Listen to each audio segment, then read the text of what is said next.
بچه‌ها این پوستر رو دارم 3:30 شب میگیرم. چرا؟ چون خیلی واجبه برای تویی که کالا فریم میدی.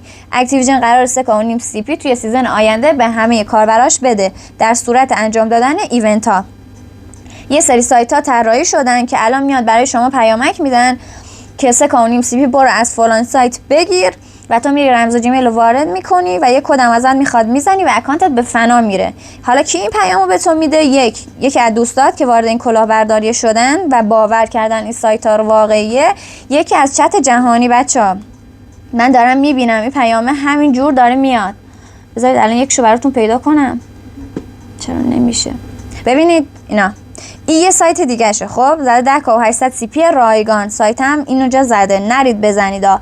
و این که یکی دیگه هم اینجوریه که از طریق دوستاتون، از طریق فرنداتون برای شما پیامک میاد برو از سایت 3.5 CP رایگان رو بگیر. منم گرفتمش، واقعیه، سایتش هم میزنه براتون. منم فکر کردم درسته، رفتم زدم 2 تا اکانت به فنا رفت. بچه‌ها نرید بزنید، تو رو خدا بفرست برای رفیقات. 1 ثانیه زودترم بدون 1 ثانیه است، چون میدونید توی وضعیت گرونی 3.5 CP واقعا کم نیست، اونم رایگان، و همه باور میکنن. و اینکه امیدوارم تا این لحظه که این پست رو میبینی فریب کلاهبرداری رو نخورده باشی و بفرست برای رفیقت حتما.